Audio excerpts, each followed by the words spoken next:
Thor and the Midgard Serpent, the epic clash of gods and beasts in Norse mythology. In the frosty realm of Asgard, the land of the gods, the sound of distant thunder rumbled across the skies. It was the voice of Thor, the mighty god of thunder, wielding his great hammer Mjolnir, forged in the heart of a dying star. Thor, son of Odin and champion of Asgard, was known far and wide for his unparalleled strength, his courage in battle, and his undying hatred for the giants, the ancient enemies of the gods. But there was one foe above all others who stood as his greatest rival, one whose very existence threatened the balance of the cosmos: Jormungandr, the Midgard Serpent. This is the story of their encounters, their battles, and the final confrontation that would shake the 9 worlds and mark the end of days. The birth of Jormungandr, the world serpent. Long before Thor was born, in the chaotic primordial void of Ginnungagap, there existed a realm of endless ice called Niflheim and a fiery expanse named Muspelheim.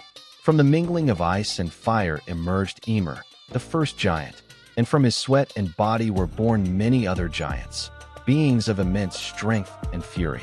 Among them was Loki, a cunning and unpredictable figure who would become the blood brother of Odin and a frequent companion, and sometimes foe, of the gods.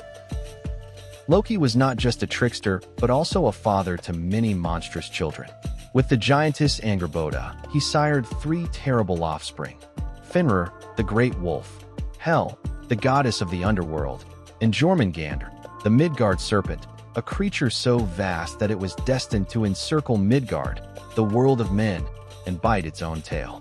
The Norns, the weavers of fate, foresaw that these children would bring great danger to the gods, and so Odin, All-Father and ruler of Asgard, sought to deal with them. Fenrir was bound with chains forged by the dwarves, and Hel was sent to rule the underworld. But Jormungandr, the greatest of them all, was cast into the sea that encircled Midgard. There, the serpent grew and grew until it was so immense that it encircled the entire world, creating the ocean's depths with its coils, its massive body forming a living ring around the earth. It was there, in the depths of the cold, dark sea, that Jormungandr would wait, biding its time, its hatred for the gods growing with every passing year. Thor's first encounter with the Midgard Serpent, the fishing trip. One day, Thor decided to venture into Jotunheim, the land of the giants. He was accompanied by his loyal companion, Tyr, the one-handed god of war and justice. As they made their way through the icy mountains and desolate valleys of the giants' realm, they came upon the Hall of Hymir, a giant known for his immense strength and skill in fishing. Hymir, despite being a giant, welcomed them into his hall, though his hospitality was tinged with wariness. Thor, always eager for a challenge, declared that he wished to go fishing with the giant and catch the greatest fish that swam in the seas of Midgard. Hymir, with a sly smile, agreed, and the next morning they set out in a small boat, casting their nets and lines into the dark, frigid waters. As they drifted further from the shore, Thor turned to Hymir and demanded bait for his line. The giant laughed, pointing to a herd of whales nearby, but Thor, in his impatience, simply reached down and tore off the head of one of Hymir's prized bulls to use as bait.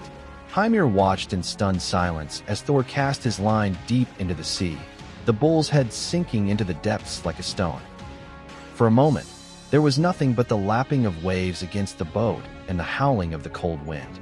Then, suddenly, the water began to churn violently, and a great shadow rose from the deep. Thor felt a tremendous tug on his line, and his muscles bulged with the effort as he pulled with all his might. Up from the depths emerged Jormungandr, the Midgard Serpent, its vast coils spiraling upward, its eyes burning like molten gold, and its jaws gaping wide, revealing rows of razor-sharp teeth. The sea hissed and foamed around the serpent's massive head, and Thor felt the weight of the beast in his hands. His eyes narrowed with fierce determination, and his heart raced with the thrill of battle. He knew that this was the creature of prophecy, the serpent he was destined to face at the end of days. And yet, here it was, now, a chance to end the serpent's threat once and for all. Thor's hands tightened around his fishing line, and he summoned all his divine strength, pulling Jormungandr closer, until he could feel the hot breath of the serpent against his face, smell the brine and death in its exhalations. The boat creaked and groaned under the strain, and Hymir, terrified, began to pray, begging Thor to release the line. But Thor, filled with rage and determination, reached for Mjolnir, his mighty hammer, ready to strike the serpent down. The sky darkened, thunder rolled across the heavens, and lightning crackled around Thor, as if the very elements themselves awaited this moment. Just as he raised Mjolnir to strike, Hymir, in a desperate panic, cut the fishing line with his knife. With a deafening roar, Jormungandr slipped back into the ocean, vanishing beneath the waves, leaving Thor staring at the turbulent sea, frustrated and furious. The serpent had escaped, but the thunder god knew that their paths would cross again. The final battle, Ragnarok and the prophecy of doom. Years passed, and the worlds turned as they always had. Thor continued his exploits, battling giants, trolls, and other beasts that dared to threaten Asgard. Yet, in the back of his mind, he always remembered the Midgard Serpent. He knew that Jormungandr would rise again, and that their final confrontation would come at the end of all things, at Ragnarok, the twilight of the gods. The Norns had woven the prophecy into the very fabric of time. At Ragnarok, the great doom of the gods, the fire giants would set the sky ablaze, the dead would rise, and Loki, having broken free from his bonds, would sail forth on Naglfar, the ship of the dead. The sun and moon would be swallowed by wolves, and the very earth would tremble as the Midgard Serpent rose from the depths, its body unfurling, its size blotting out the horizon. Thor knew that he was destined to meet Jormungandr one last time on the field of Vigrid, the vast plain where the final battle would take place. He prepared for the day, strengthening himself for the inevitable fight, determined to meet his destiny head-on. Ragnarok unfolds, the clash of titans.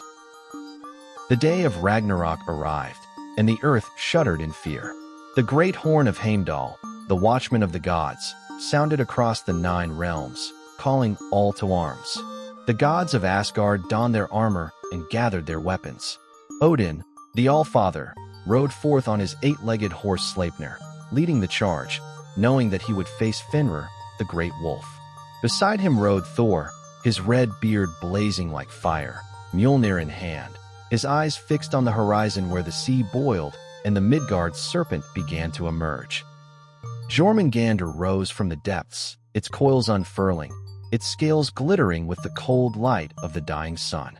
The serpent towered over the battlefield, its breath poisoning the sky, turning the very air to venom. Thor could feel the earth tremble beneath his feet as he marched forward, his every step causing lightning to dance across the storm-filled sky. The battle began in a furious clash. Gods and giants met in a struggle that shook the heavens. Odin fell to Fenrir, swallowed whole by the massive wolf, and the gods cried out in grief. But Thor had eyes only for Jormungandr. He charged forward, Mjolnir raised high, his battle cry echoing like thunder. The serpent hissed, its immense jaws snapping, its body weaving through the battlefield like a living river of death. Thor leaped onto Jormungandr, and the 2 titans clashed in a battle that would be sung of for all time. Thunder roared and lightning split the sky as Mjolnir struck again and again, each blow echoing across the 9 worlds. The serpent retaliated with its massive coils, crushing mountains, shattering the earth. It lashed out with its fangs, spewing venom that melted rocks and turned rivers to poison. The death of the serpent and the fall of Thor. Thor and Jormungandr fought with a fury that surpassed anything seen before. The world quaked beneath their struggle, and even the gods paused to watch the titanic duel. Thor, fueled by righteous anger and the desire to fulfill his destiny, swung Mjolnir with all his might, and the great hammer struck Jormungandr's head with a force that shook the stars. The serpent reeled back, stunned by the blow, its coils thrashing wildly. Thor struck again, and again, each time driving the serpent back, each time feeling the venomous breath sear his skin. With a final, mighty swing, Thor brought Mjolnir down upon the serpent's skull, crushing it with a thunderous crack. Jormungandr convulsed, its massive body twisting in agony, its head smashing against the rocks. The great serpent's roar was heard across the 9 realms as it finally collapsed, lifeless, into the sea, its death throes sending waves crashing against distant shores. But Thor, the mighty god of thunder, was not unscathed. The venom of Jormungandr coursed through his veins, burning with an unbearable pain. He staggered back, triumphant but mortally wounded. The poison worked its way through his body, and though he had defeated the serpent, he could feel his strength ebbing away. With a final, defiant cry to the heavens, Thor, the greatest of the gods, fell to the ground, breathing his last. His death was a moment of great sorrow for the gods and a dark herald of the end of all things. The aftermath, a world reborn. Ragnarok came and went, and the world was consumed by fire and ice. The old gods fell, the great trees burned, and the seas swallowed the land.